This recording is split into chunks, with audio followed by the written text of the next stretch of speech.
Well, good afternoon, everybody. Thank you all for coming. It's a beautiful day out there, so we appreciate you choosing to spend it inside with us. My name is Mark Hickman. I'm one of the newer physicians at the Bill Nelems Pain Center. And just a word about Bill.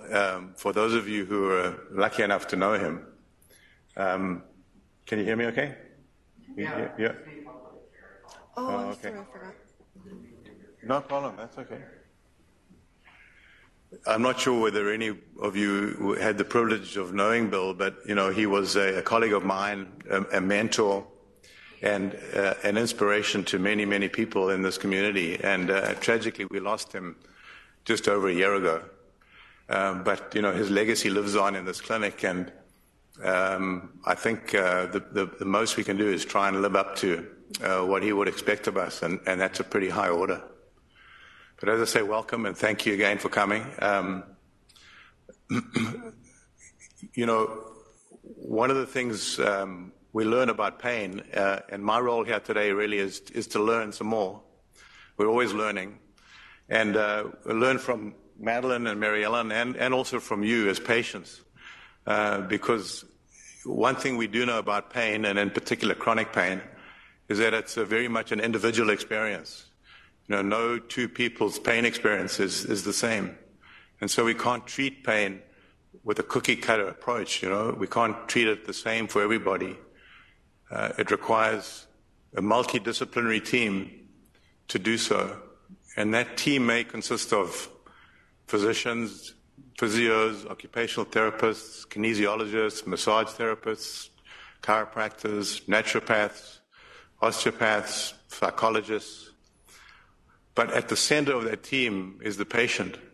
And really, without your active input and involvement in your own pain journey, the rest of it is unsuccessful.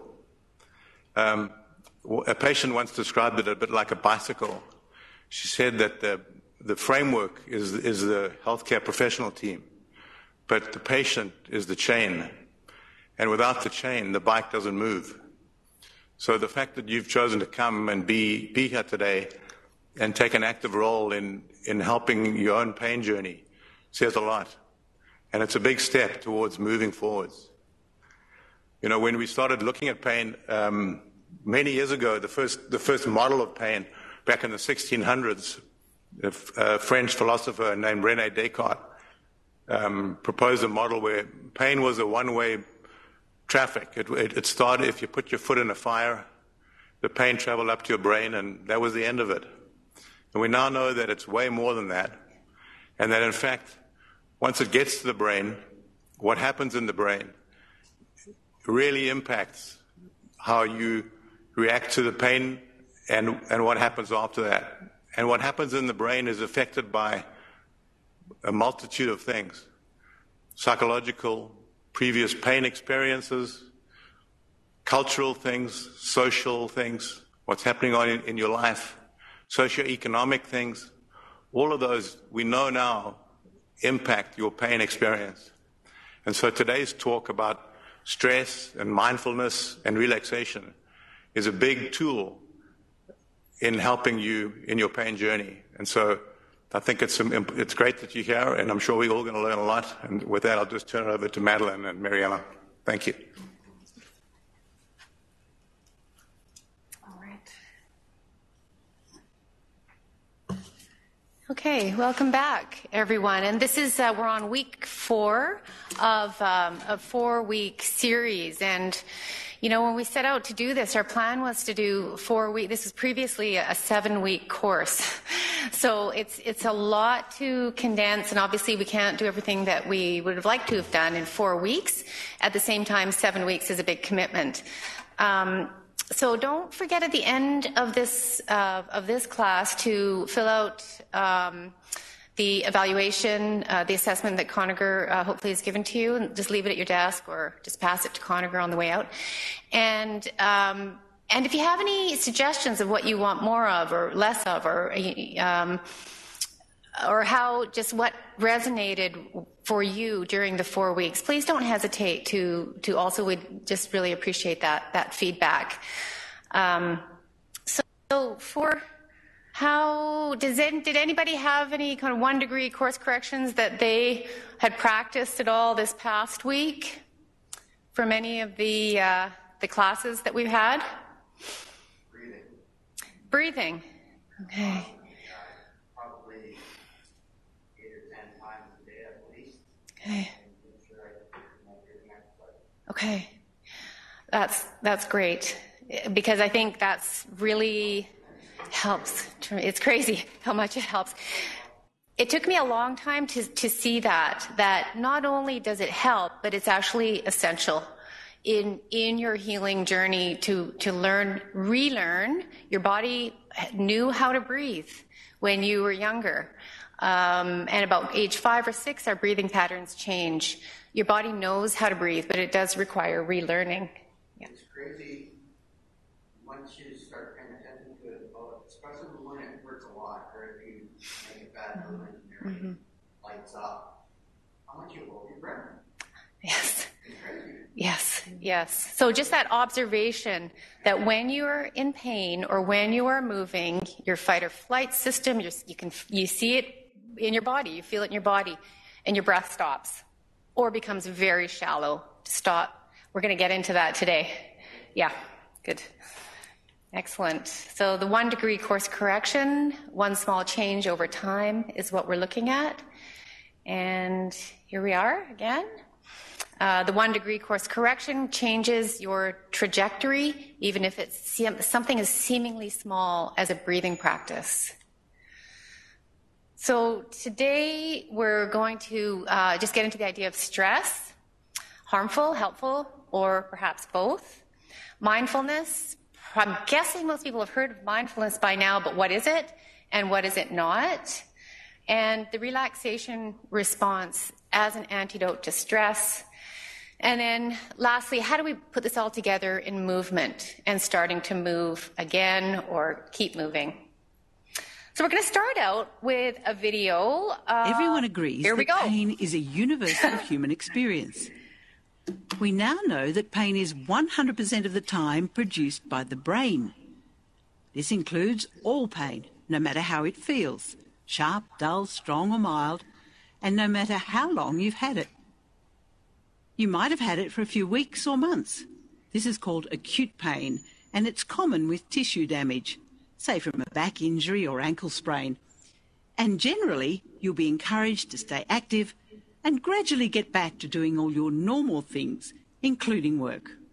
Or you might have had it for 3 months or more, and this pain is generally called persistent or chronic, because in this type of pain, tissue damage is not the main issue. What's less clear, though, is when you're told you have chronic pain, is knowing what's best to do about it. Well, in Australia, chronic pain is a really big problem. In fact, 1 in 5 people have it. Having a brain that keeps on producing pain, even after the body tissues are restored and out of danger, is no fun. Some people say it still feels like they must have something wrong. But that's just it. Once anything dangerous is ruled out, health professionals can explain that most things in the body are healed, as well as they can be by 3 to 6 months. So ongoing pain being produced by the brain is less about structural changes in the body and more about the sensitivity of the nervous system. In other words, it's more complex. So to try and figure out what's going on, you need to retrain the brain and nervous system. To do this, it's helpful to look at all the things that affect the nervous system and may be contributing to your individual pain experience. What can help is to look at persistent pain from a broad perspective, and by using a structured approach and a plan, it's less likely that anything important will be missed. Let's start with the medical side. Firstly, taking medication can help, but only to a limited extent. It is the more active approaches that are necessary to retrain the brain. So using medications to get going is okay, and then mostly they can be tapered and ceased. Some people also think surgery might be the answer, but when it comes to a complex problem like chronic pain, surgery may not be helpful. So if you're thinking of surgery, it's best to get a second opinion and remember to consider all the things. Next, it is helpful to consider how your thoughts and emotions are affecting your nervous system. Pain really impacts on people's lives, and this can have a big effect on your mood and stress levels. All those thoughts and beliefs are brain impulses too, but you can learn ways to reduce stress and wind down the nervous system. This helps with emotional well-being and can reduce pain as well. The third area to consider is the role of diet and lifestyle. Now, it turns out that our modern lifestyle might not be so good for us. In fact, what we eat and how we live may really be contributing to a sensitized nervous system. Looking at all the things like smoking, nutrition, alcohol, and activity levels, and seeing if there are any issues is a good beginning, and these things can go on your plan. Then there's often enormous value in exploring the deeper meaning of pain and the surrounding personal story by stepping back and looking at all the things that were happening around the time the pain developed. Many people with pain can make useful links between a worrying period of life and a worsening pain picture. For many, recognizing deeper emotions can be part of the healing process. Last, but by no means least, is physical activity and function. From the brain's perspective, getting moving at comfortable levels without fear and where the brain does not protect by pain is best, and you'll gradually restore your body's tissues. So, to sum up pain, it comes from the brain and it can be retrained, and when looked at from a whole person or broad perspective, gives you a lot of opportunities to begin. So, get a helping hand if you need it, set a goal, and begin. Okay, so I've probably seen that video about 50 times, and I pick up something new every single time. It is available on YouTube. It's worth watching again and again. Everything you wanted to know about pain in 5 minutes or less. There's a lot in there. All right. Okay. Thank you. Okay. So one of the things they mentioned in the video was stress. So can anybody relate to that feeling of just coming unraveled with stress? Yes? Yeah. It's one of those things, you know, it's oftentimes when we look at what to do about pain, it would be nice if we could just focus on that. But unfortunately, life continues, and we have stress from many different arenas, many different aspects and areas of our life. So I'm going to ask you a question. I want you to think about this. Which do you think is actually more accurate? Stress is harmful and should be avoided, reduced, and managed. How many believe that's true? Yeah? Pardon? Yeah?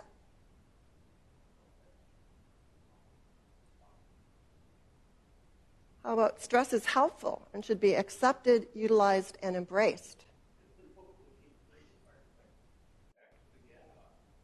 Yeah? Both. Yeah.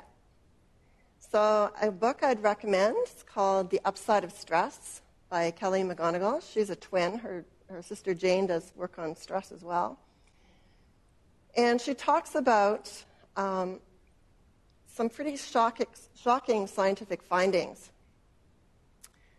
And what she discovered, she spent about 10 years of her career talking about managing and dealing with stress as if it was totally negative. And what she discovered, I mean, she was going from these statistics that high levels of stress actually increase the risk of dying by 43%. That's pretty amazing. However, only in people who believe that stress is harmful. So high levels of stress resulted in a lower risk of death when people do not believe that stress is harmful, even lower than people who experience low levels of stress. That's kind of interesting. So here we are again, back to cognitive, to the power of thought and how you think, and that we can actually choose to focus our thinking differently. So stress can be experienced as something that Madeleine has talked about several times, the fight or flight response. Or it can actually also be experienced as something called the challenge response.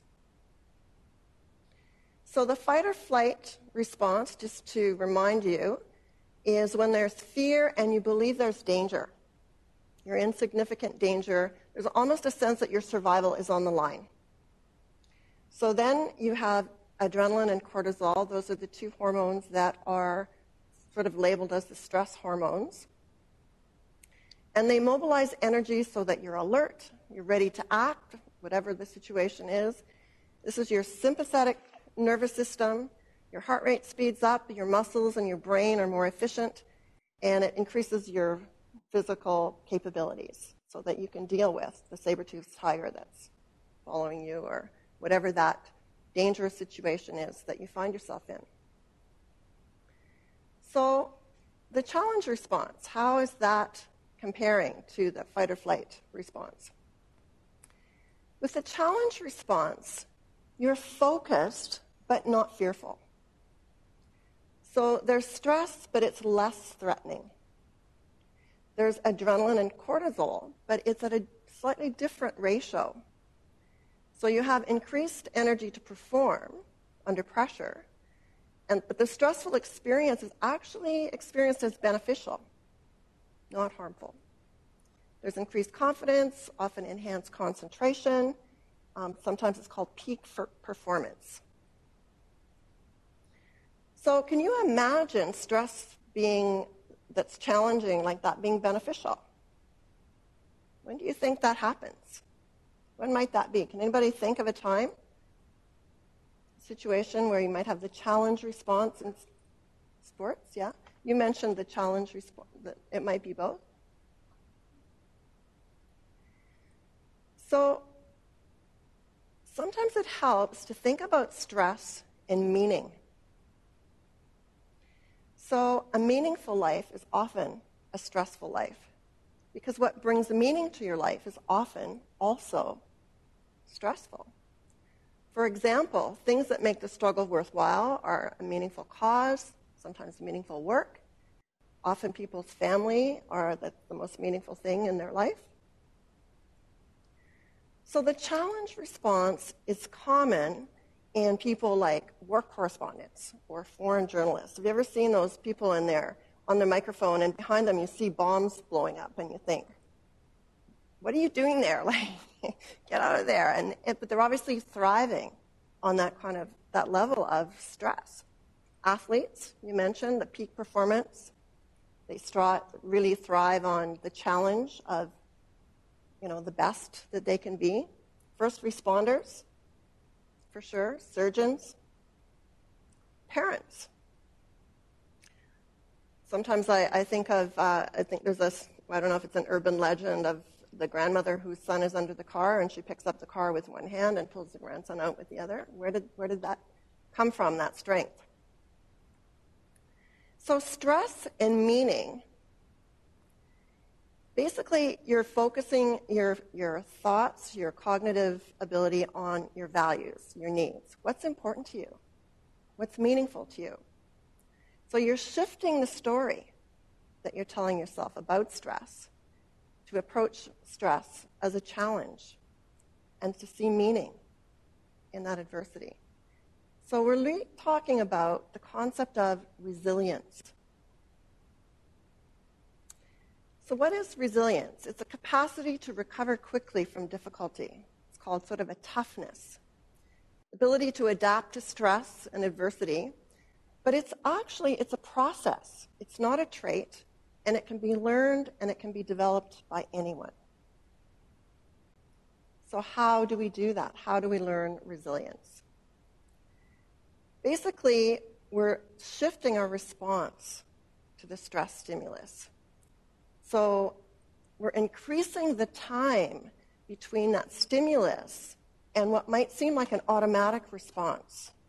But really there is choice. It's just that space between the stimulus and response is so short that we're not aware that we're actually making a choice.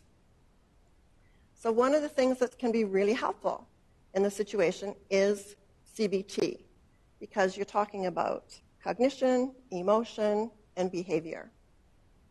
So we talked earlier about an earlier session about flipping your lid, the idea that when you have a stimulus, what can happen, if you can imagine this is the hand model of the brain. So the palm is your kind of the somatic brain. Whoops. Your thumb going over the top is actually the amygdala, or your emotional brain, and then your fingers over top are your cognitive brain, your thinking brain. And what happens when you're stimulated often is you literally flip your lid. You disconnect from your thinking brain.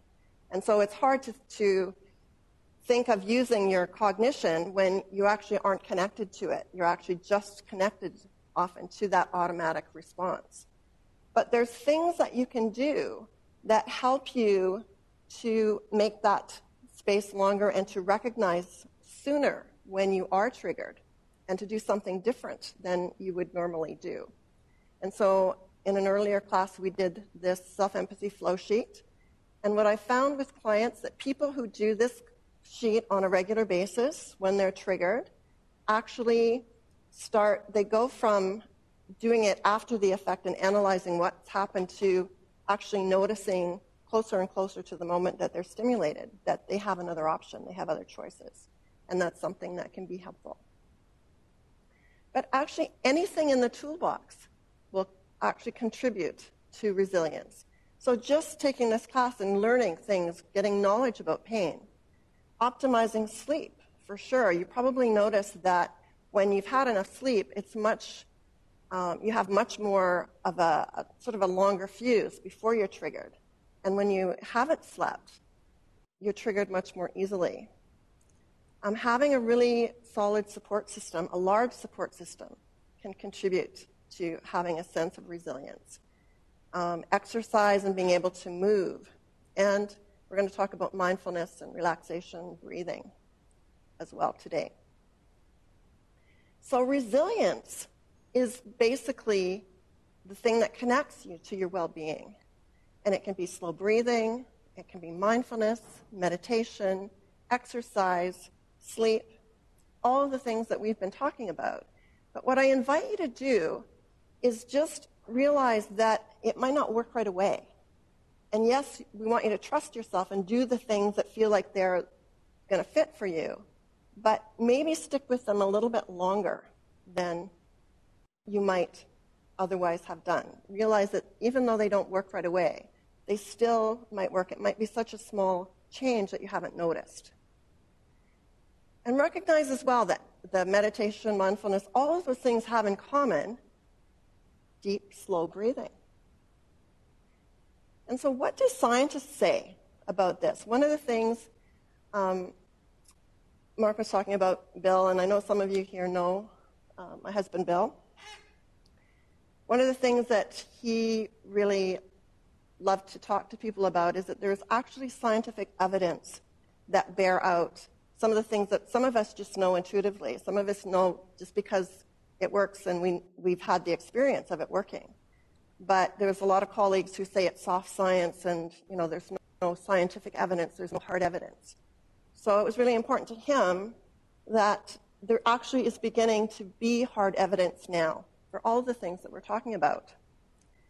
And so one of the things that he was really passionate about was something called heart rate variability. And so when these are actually his slides, and the first thing he would say is, okay, what is this? What do you see? Anybody know what this is? It's a normal EKG. And so if you think about being mindful and being, observing what's here, does anybody notice anything about this EKG? What do you notice? It's irregular. Yes, we have a nurse in the front row. It's irregular. It's slow, and then it's faster, and then it's slow. Notice how it's wider, and then narrower, and then wider. The slow part is the breath out, and the fast part is the breath in. So the slow part is the parasympathetic, and the fast part is the sympathetic. So in a sense, when you breathe out, that's a mini relaxation. And when you breathe in, it's a mini stress. So with every breath, we're demonstrating stress and relaxation. And this is called heart rate variability, and it can be measured. He has a friend in Halifax who has a very sophisticated setup to measure heart rate variability.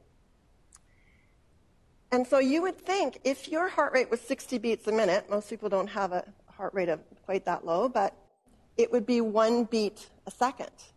But that's actually not quite true. If you have 60 beats a minute, you probably have some that are like 0.98 and some that are 1.02.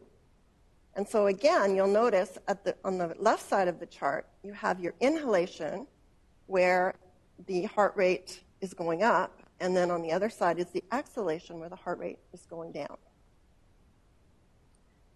And this is what if you're in health, this is what heart rate variability would look like. There's a lot of variability. You want variability. It's not really regulated by the heart per se. It's really a measure of the autonomic nervous system, which is, again, the balance between the sympathetic and the parasympathetic. So in good health, you have high heart rate variability. In poor health, you have low. It's constricted. So for example, social engagement, where you're engaged in a positive, happy interaction with other of your species, then your heart rate variability will be high. In fight or flight, it will be constricted. And in freeze, which we haven't talked too much about, it's constricted even more. So we had a demonstration in one of the earlier classes about what the heart rate looks like with stress and relaxation, and recognizing that slow breathing triggers the relaxation response. But just, again, to understand that it's been measured now, scientifically proven, that these kinds of things will actually improve your heart rate variability. Exercise, improved sleep, mindfulness, meditation, social networking, having a strong support network, practicing CBT, attending a counselor, stopping smoking, losing weight, listening to relaxation tapes, attending yoga, attending massage treatments, slow breathing. So deep, slow breathing can be measured by heart rate variability. And it can improve your heart rate variability, which is an indication of your overall well-being and your overall health. And so there's been an actual study that shows that breathing at 5.5 breaths a minute increases your heart rate variability. So this was Bill's slide as well. He loved this slide, from Buddhist monk to evidence-based science. We're basically proving now with hard evidence what they've known for thousands of years. So we're going to take a 2-minute break. You can stand up, walk around, and we're going to come back and talk about mindfulness and movement. I'm just going to say something quickly about that parasympathetic. It really explains to me clearly why in our practices we extend the exhale slightly. And I didn't, before I saw these slides, I didn't quite put it together with that, but when you're breathing, extend your exhale and you're extending your relaxation response. Anyway, just wanted to add that.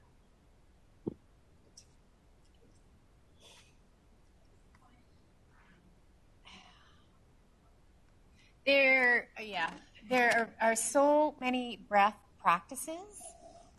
It's individual, and some people find, like when we do the box breathing, that they actually find a greater calmness when they hold their breath.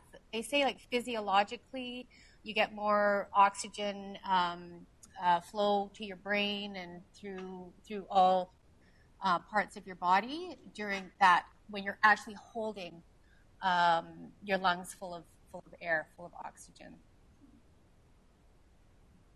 No, and there's other people who teach circular breathing where you don't hold at all.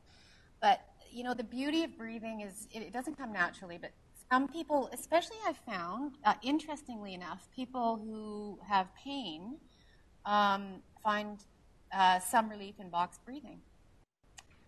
But it's not the way we breathe naturally. So, yeah. We're going to try a few different exercises, and I think, you know, after a little break, the key is really to find a couple that work for you. I'm going to dive into the next part, which is blank.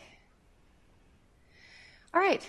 So now that we know why we're breathing and we know a little bit more about how it works, let's just take a moment to practice something that really, you know, like some people have found, working in regularly to your day will make a difference. So find yourself in as comfortable as possible in this moment, in this body, on your chair.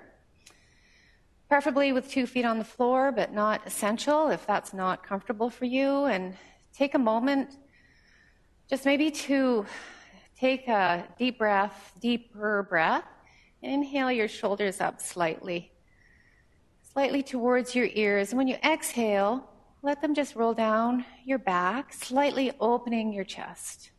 Let your arms and legs relax.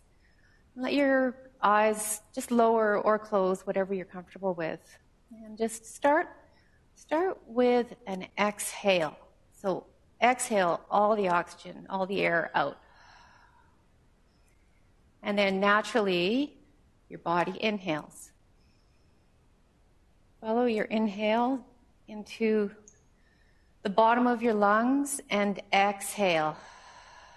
Exhale out of your mouth all the way out as far as you can. And then inhale. A little bit deeper. Turn around and exhale all the way out. Don't shortchange your exhale. And then inhale, preferably through your nose, not necessary. Pause and exhale. Perhaps even more of that stale air, carbon dioxide, all the way out. And inhale, all the way up. And exhale. Slower, perhaps longer. And continue with an inhale. Longer and perhaps smoother. And exhale. Follow your exhale again all the way out. And just continue with longer, deeper inhales and exhales. You might even bring your hands to your abdomen to just check. Is your abdomen rising and falling slightly with your breath? Very little movement in your shoulders. We're breathing using our diaphragm as opposed to our neck and shoulder muscles. Good. So if you can, extend the exhale slightly. Nice and easy. Relax your jaw and your shoulders and your forehead. Don't effort too much. Let that breath flow as smoothly as possible. And perhaps it goes a tiny bit deeper. And lastly, it may help, as if you carry this onto your day, to Repeat a word or a number with each inhale and exhale, such as in, out, or 1, 2. You can just try it out.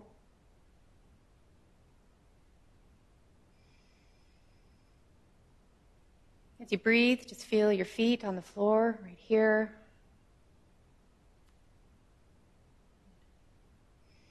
And one last deep inhale, biggest one you've had all week, expanding side to side, front to back.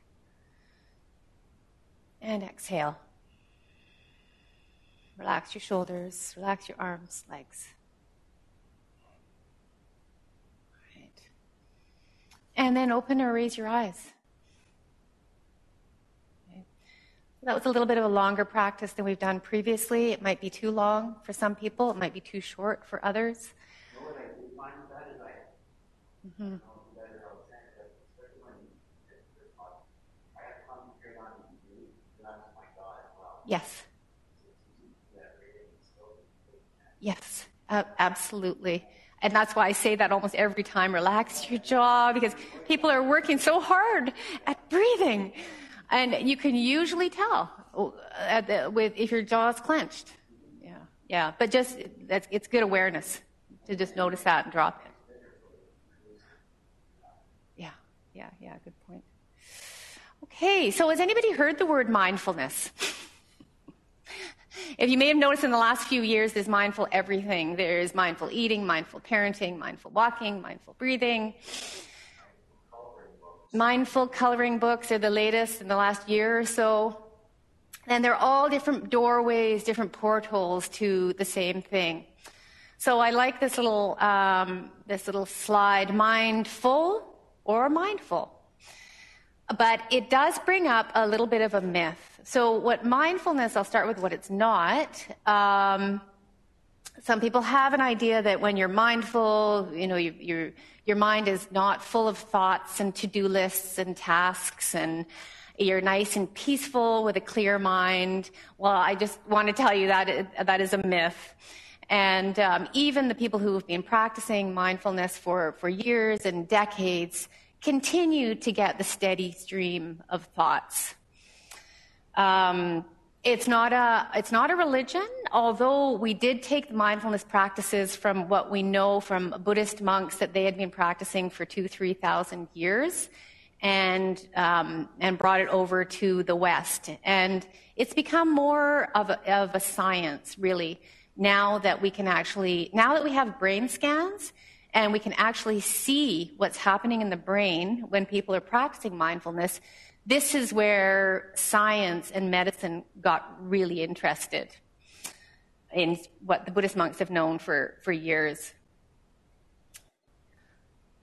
So here's again the slide of meditation, yoga, mindfulness, cognitive therapy, and relaxation. All go down to that same base of deep, slow breathing. It's mindfulness-based cognitive therapy. Yeah. And that's really become popular in the last few years, and it can be very effective for pain. It's a combination of mindfulness and cognitive therapy. And it really is also what we've been doing in this group. You guys have already been practicing mindfulness, by the way. Just kind of snuck it in there. You don't need a special skill to practice mindfulness. Everybody has the awareness to practice. You don't have to sit on a mountaintop for 5 years to be able to practice mindfulness. You've already done it in this class, and I'll show you how. So it really was brought to the West by Dr. John Kabat-Zinn.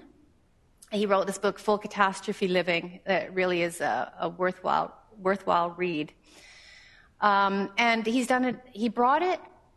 He started the program in Boston in the 70s for people with chronic pain, because he could see in the medical system back in the 70s, he could see they were not being helped by medicine, and a significant number of people left the chronic pain program not significantly better. And he wanted to know why. And so he started practicing mindfulness meditation and offering it, and since then it's been studied a zillion times. to show, and shows it's been shown to have benefit for people who live with pain. It's an 8-week program, so it's not something that, I'm going to try to teach within 20 minutes here. Mindfulness-based stress reduction, and it requires daily patient participation, 45 minutes of practice every day. So it's a pretty significant intervention. There are 3 programs that I've been able to find in Kelowna. I don't know the people, I haven't spoken to them, but if this is something that interests you, it might be worth talking to some of the people one of the 3 women that run the programs here. So what is mindfulness? It basically is paying attention to this present moment on purpose and without judgment. Okay. So it might sound simple. Does it sound simple, or does that sound complicated?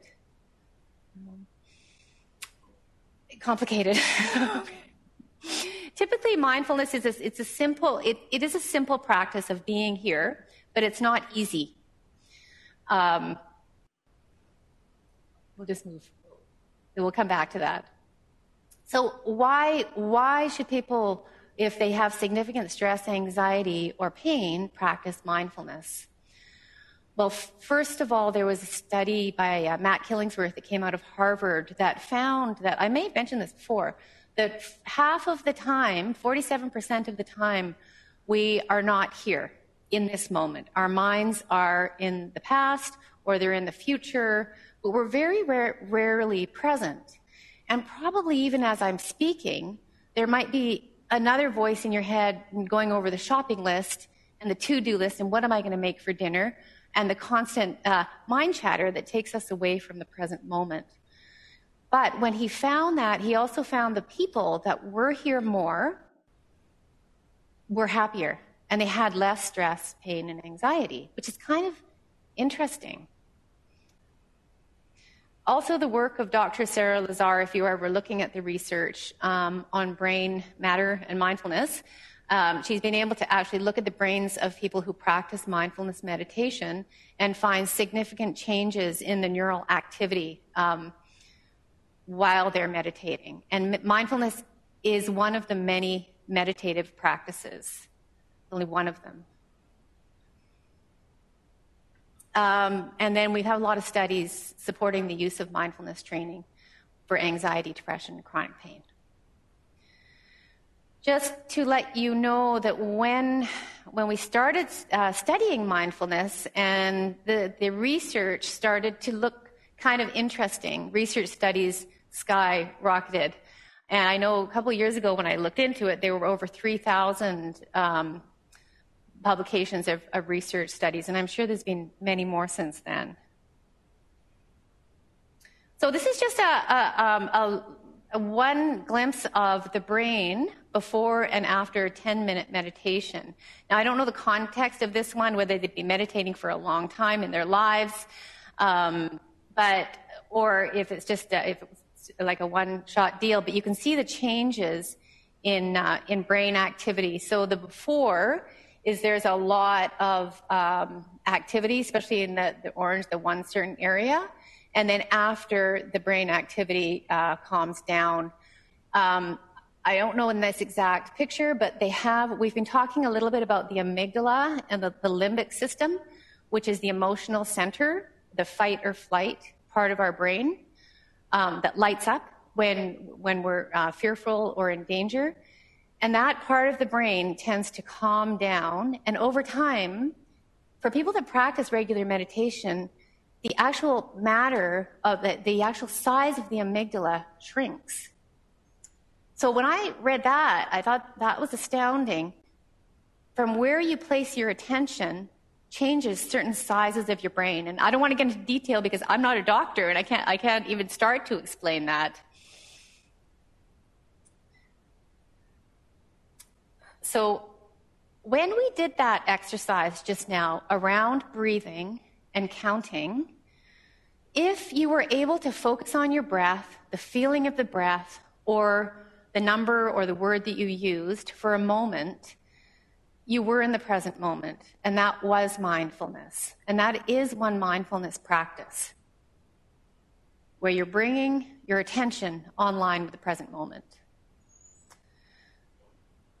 Before I move on to the relaxation response, does anybody have questions about that right now? Like it's kind of mindfulness in a very small nutshell. Is there anything else besides reading that person can practice on a daily basis? Mm-hmm. There are many mindfulness practices. One that could be really helpful is using all your senses. So if you, especially at this time of year, if you go outside and just stop for a moment. I always start with the breath, but you don't necessarily have to. And start really noticing, what do I hear? Like sounds. What do I hear? Do I hear the birds? What do I smell? What am I tasting? What am I feeling? Feeling the air on my skin. That's using all your senses. That's one mindfulness practice. If you might, do you? Daniel Siegel, you go onto the internet, has something called the Wheel of Awareness, and it's a guided visualization. But basically, he takes you through the five senses, and he goes through all the different places to focus. And he talks about the hub in the center, and all the things that you notice are like go through spokes out to the rim. If you go to Daniel Siegel, it's on his website. We used to hand out USB sticks. I did a recording of it, and it's on it. You may have it from a previous class. Yeah, thanks. Dr. Daniel Siegel has done a ton of research around this. It's worth looking at the Wheel of Awareness. Mindful eating is one that John Kabat-Zinn teaches in all of his classes, and when people first arrive for this 8-week class, he hands them a raisin. And they're like, I took an hour and a half off work to eat a raisin. But he takes them through this process of, sounds silly as I say it, of feeling it, smelling it, looking at it, and actually tasting the raisin. Oh, okay, you've done that, the raisin class. When I teach it, well, what was your impression? Well, we were all kind of smiling and joking and stuff at the beginning, but it was interesting. It did take our minds off of that and into something else. It's where it was everybody approached it in a different. I think there's 8 of us, and everybody got almost everybody exclusively had a different idea or. Interesting. Yeah. Okay. Yeah. It's a common one to slow down your eating and actually taste what you were eating. I did it once. The first time I did it, and I thought, I've never actually tasted a raisin before, because how do we normally eat raisins? Anyway, just another example of slowing it down where you're actually in the moment, enjoying a nice meal, looking at the colors, the flavors, the smells, and again, like Mary Ellen was talking about, slowing down the gap between the stimulus or life and your response to it. So those are just some ideas. Lots of resources online for mindfulness, and I'll give you some more at the end. I move on here. Move on to the relaxation response. Again, do we need a break? Or I don't know. Do you want to take a 2-minute break? Get some water? Are people good to keep going? I think they're good. Good? Okay. So the relaxation response is the antidote to the fight or flight response. And again, this is what we've learned from Buddhist monks who've known this for thousands of years.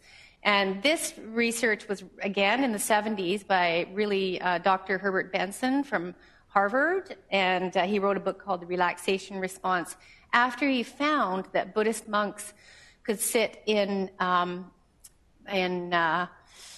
extremely cold conditions and meditate and consciously, with their mind, raise their temperature, of their body temperature, so high that, anyway, they would put soaking wet robes on them, and they would completely dry the robe. They'd take that one off, put another wet one on, they'd dry that one. And it really brought to his attention the power of the mind to change your body temperature, to change yourself physiologically.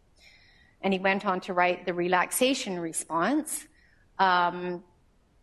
which is getting yourself in a state of relaxation so that your muscles relax, your blood pressure decreases, muscles relax. You get increased blood flow to the brain because you no longer feel as if you are in danger, and a release of the chemicals that counter stress, the stress hormones. So it really is giving a message to your body and your brain. The way I describe it is that right now in this moment, I'm safe. I am safe. And I think we can agree right now that in this room right here, we're safe. Even if our bodies and our brains are sometimes telling us that we're not. And diaphragmatic breathing, what we just did, is a direct hit on the fight or flight response. At least that's the way Bill said it. Yeah, it's a direct hit. Okay. So I'm going to move along here. Does anybody have any questions about that? The relaxation response, you can find relaxing guided imagery, visualization, deep breathing, massage, different ways that everybody's going to be a little bit different, how you're going to induce the relaxation response in your own body as much as you can that day. Right now, as I'm saying that, does anybody have any ideas about how they would do that, or how practices that they already use? Yeah. I put on a monitor and I listen to my heartbeat. Yeah. And every morning and night, stretches and exercises I do. Okay. But the main one is that I control the heartbeat to relax. Okay. So when you feel or hear your heartbeat or see it, do you then breathe, or does it just start to relax on its own? I'm just curious. Yes, I breathe. But I've thought a whole bunch of other different things too. Okay. In the past, to control my heartbeat, to control my blood pressure, to control how I breathe. Mm-hmm. So I use that stuff. Okay. Yeah. And then you actually see your heartbeat slow down. I can hear it come down. Okay. And I've been in doctor's offices where I go in and right away put the blood pressure cuff on, everything on, and say, "Oh wow, your heart rate's all high, your blood pressure's high." I said, "Hold on." And I sit there for a minute and go, "Oh damn, it's way too low now." Because you were consciously able to slow it down yourself. Yeah. Yeah. Thanks for that. Like, intentionally, we have the ability within a fairly short period of time to slow our heart rate. You can do it real quick, but it takes a long time to learn. Yeah, absolutely. Yes. It's practice. Okay. So what we have learned so far, just a brief overview. We've talked each week a little bit about chronic pain and this sensitization of our nervous systems, as we saw in the video again today.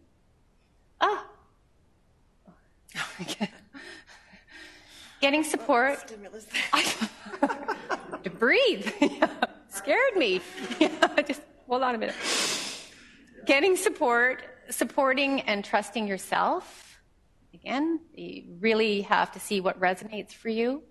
We know easier said than done. Yes. Yeah. Sounds simple, but it's easier said than done. Emotions and stress play a role in our rehabilitation. We know there are a number of ways to interrupt the pain spiral. And calm, relaxed breathing can be an antidote to stress. So it brings us kind of to the end of this course. In the last thing that we're really going to talk about is how does all this help me move a little bit easier throughout my life? So we're going to move on to breathing and mindful, safe movement. We've probably all been in those places where we've done too much, overdone it, and had a flare-up that can render us back in bed for a period of time or unable to move, and an increase in pain over an extended period of time. So when we talked about, if you remember, there's no test, that fear avoidance, for some of you it might ring true, that when you have had an experience like that, we're naturally going to be a little bit hesitant, a little bit fearful towards movement, right? When our body is increasing pain, or our brain. What have I done? Okay. So there is good evidence, though, just to reassure you, that regular physical activity also calms our nervous system and also calms a sensitized nervous system. And it is one of the few interventions, like breathing, that is effective and cost-effective over the long term. We're looking long term, 1 degree course corrections. And always work with your physio or another healthcare professional if you're starting out a new structured plan for movement or exercise. So what exercise? So the right exercise is the one that you want to do. There is really no research to say that one is better than another. And what I think you can agree that you're probably more likely to do the one that has some meaning for you. So it's really interesting, the benefits of exercise. Just take a moment. So it's 15% your musculoskeletal system improvement or effective for a benefit. 15% your cardiovascular, and 70% the effect, the real benefit of exercise comes more in the change in our brain. The release of other chemicals, the calming down of certain parts of our brain and other parts becoming more activated can affect our experience and our perception of pain. Okay, I promise there won't be too many more diagrams, but I really wanted to share this one with you, and I can't point here, but... Can you use a pen? Can I? Yeah.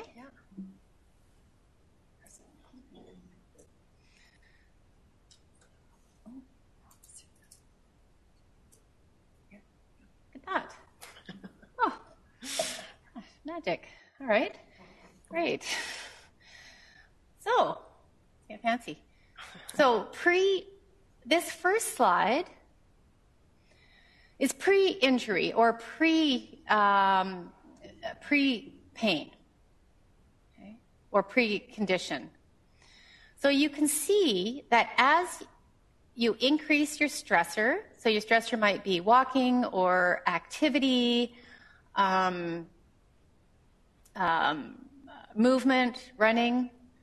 So as it increases, the alarm bell, for example, if I'm riding a bike, I'm increasing my tissue tolerance, so I'm exercising, and I fall off my bike. Automatically, I'm going to get an alarm, danger, pain. Okay? And let's say I broke my leg. So the alarm and the tissue damage are on the same, pretty much the same level at the same point. I fall off my bike, I have pain, it sends a protective measure that, you know, there's some harm here, take action or don't take action, and there's some tissue damage, okay? So that's acute pain. With chronic pain, just look at this for a moment. These slides are from Neil Pearson, the physiotherapist in Penticton, lifeisnow.com. I'll give that to you after. With chronic pain, as we increase our movement or our stressors, our alarm or our pain alarm is going to go off. Right? So our alarm goes off, and then a little while later, if we keep going, we're going to have a flare-up. But what's interesting here is that there's more time, more space between the alarm and tissue damage is up here. So where do you think it would, in your experience, would it be best to stop or stay? What level would it be best to stay at in that trajectory? Exactly. Yeah. Where would you say, Dave? The alarm. Okay. And before the flare-up. Yeah. Okay. Exactly. This is it. Yeah.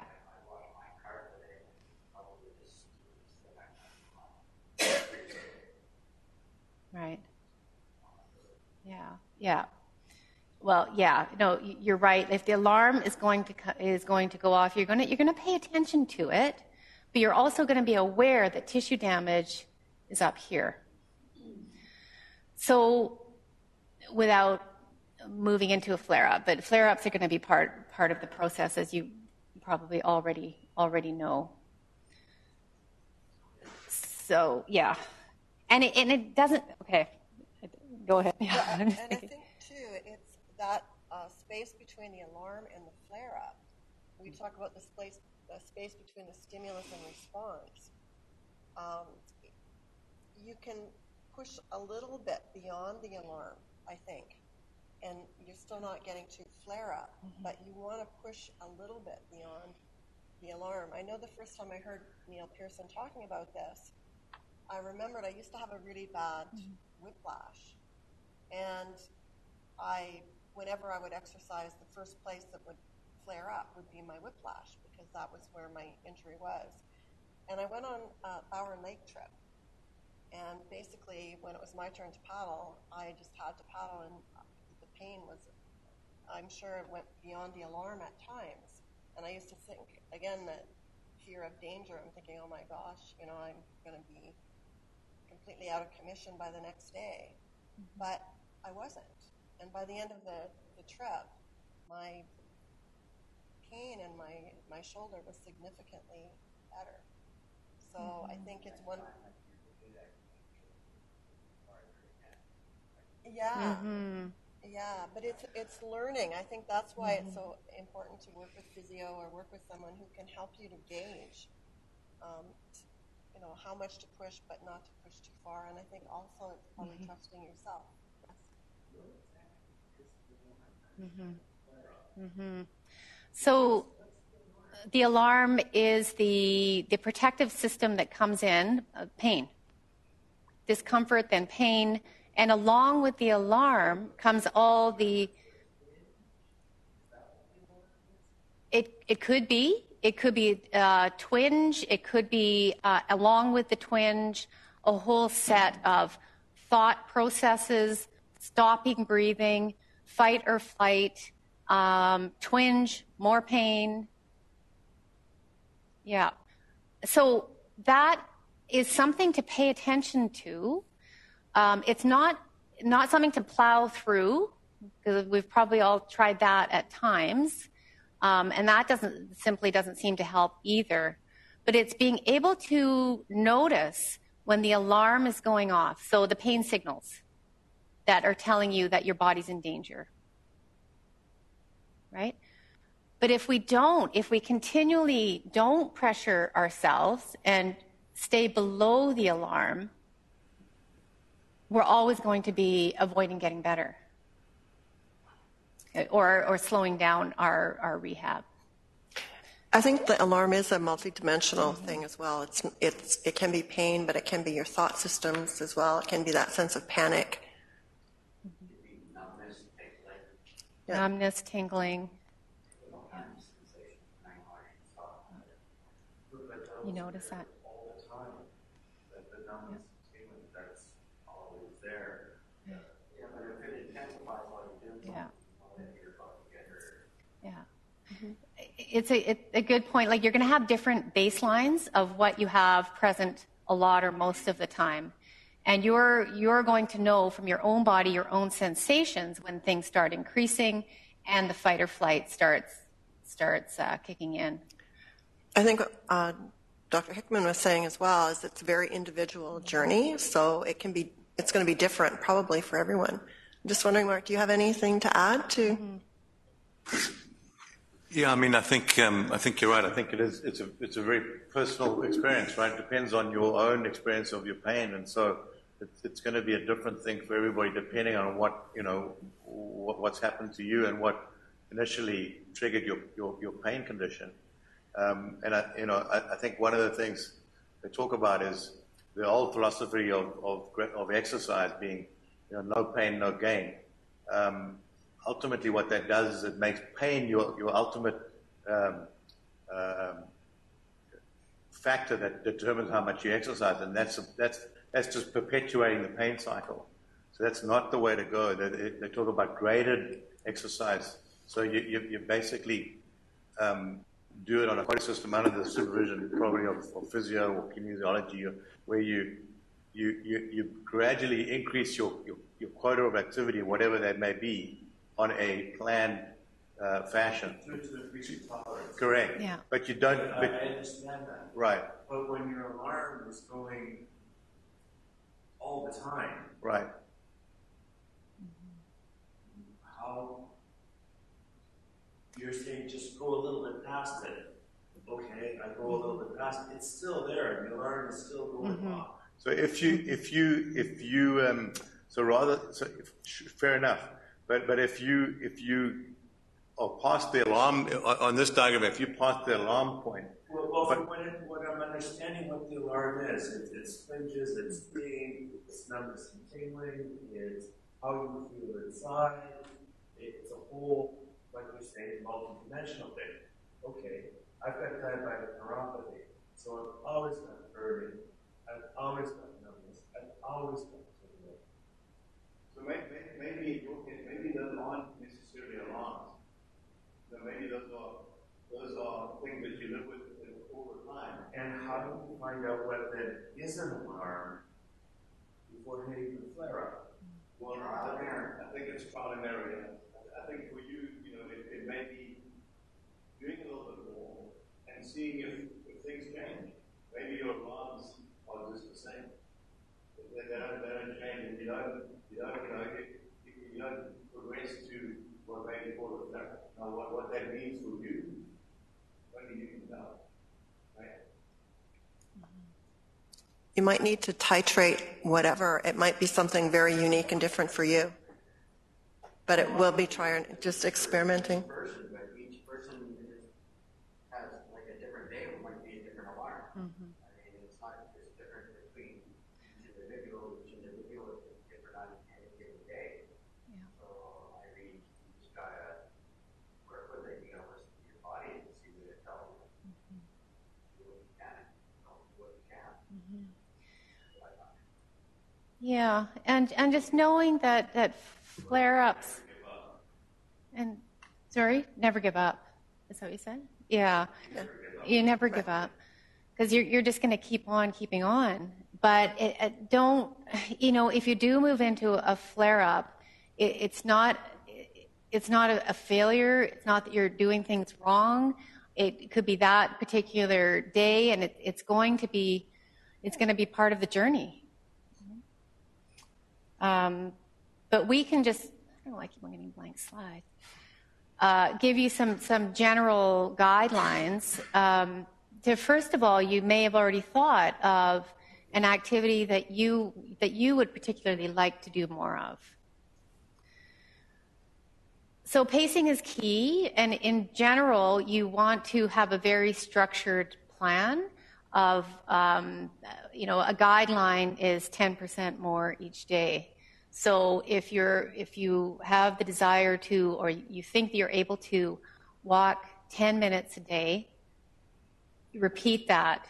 Repeat. Notice your alarms, notice your breathing, notice your thoughts before increasing to perhaps 11 minutes the following week. So we're looking at really small incremental changes. This is really key to just, for yourself, decide on what, very specifically, if you're starting out a plan like this, what is going to be achievable for you. So I want to go for a walk. But get really specific about how far and how long you think that you are going to be able to start at, and plan for flare-ups. And remember that a 1-degree course correction and consistency is going to be key. You know, like Dave said, it is some trial and error that you've probably already been doing. You may have been, doing this for a long time. So I'm not going to have really time to run through Bob, but the one thing that you do want to ask yourself is how confident, when you decide what you're going to start out with, how confident are you that you are going to be able to achieve that? Because somewhere you probably have an idea of how confident you are you're going to be able to do that. You're 80 to 90% confident you could walk 2 blocks, or are you, maybe 25% confident? So start with something that you feel confident that you're going to be able to achieve. Let me run through Bob. Bob wants to be able to walk with his wife again. All these slides are going to be available to you, so I'm going to make sure that you have access to the PowerPoint. And just move. This is his plan was to work with the physio and find his baseline of walking. And he was also practicing his calm breathing 5 times a day. He's 90% confident he could walk for 10 minutes, and he would feel the same as he did before the walk. And his plan was to increase 10% each week. So 11 minutes, 12 minutes, it gets really specific. And he made a plan for flare-ups with his physio that include reduced activity, ice heat, relaxation, and more breathing. So think of one small measurable goal from where you are now. You can be 80 to 90% confident. So this is probably, in my opinion, one of the most important slides when it comes to moving. When we learn to calm our nervous systems at rest, we are more likely to move with a calmer nervous system, leading to less protective responses.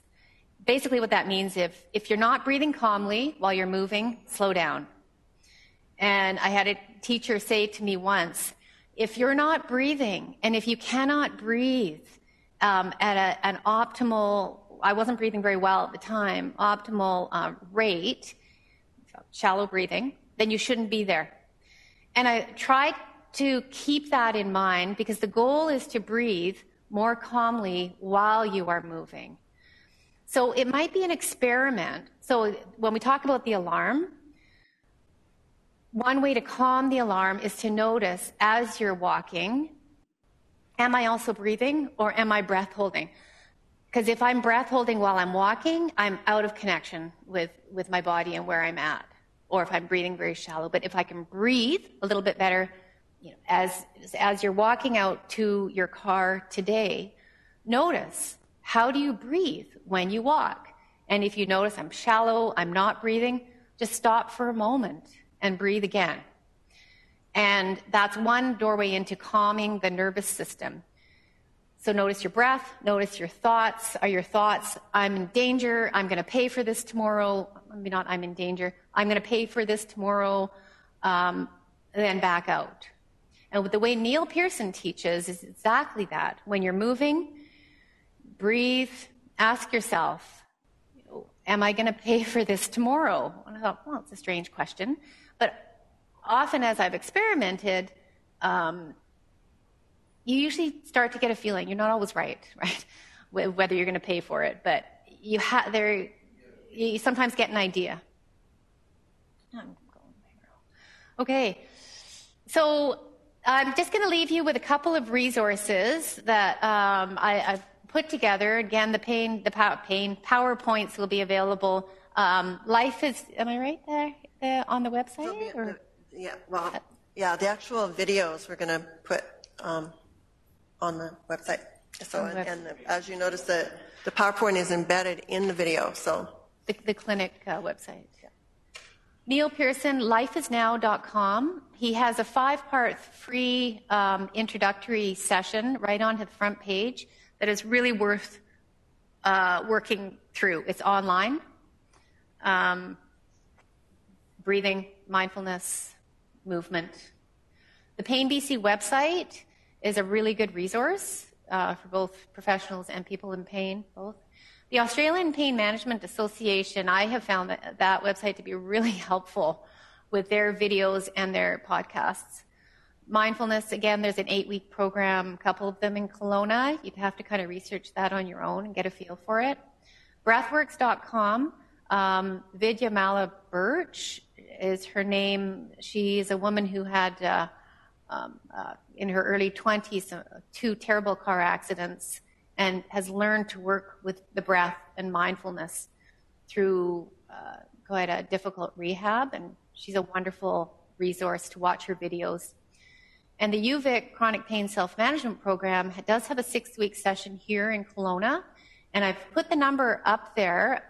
It's a peer-led, I think there's a few people here who have taken it, a self-management program where it's a good springboard from here. You're working specifically on goal setting each week, I believe, like we just had talked about now. So those are some avenues to go to from here. And just a reminder, I think, Conor, you handed out the after sheets to fill out. So if you haven't, if you could please fill out those sheets, and you can just leave them on the desk or give them to Conor on the way back. Yeah. Yeah, I guess this is the end of our 4-week course. So thank you, everyone. Thank you. Come to it. We will be repeating again starting next Thursday. We're starting with week 1 again. So if you've missed one, you are welcome to come back and repeat it. So, yeah, we're going to be on for the next 4 Thursdays again. Okay. And thanks, everyone, for coming. Hope you find at least one 1-degree course correction. Thank you.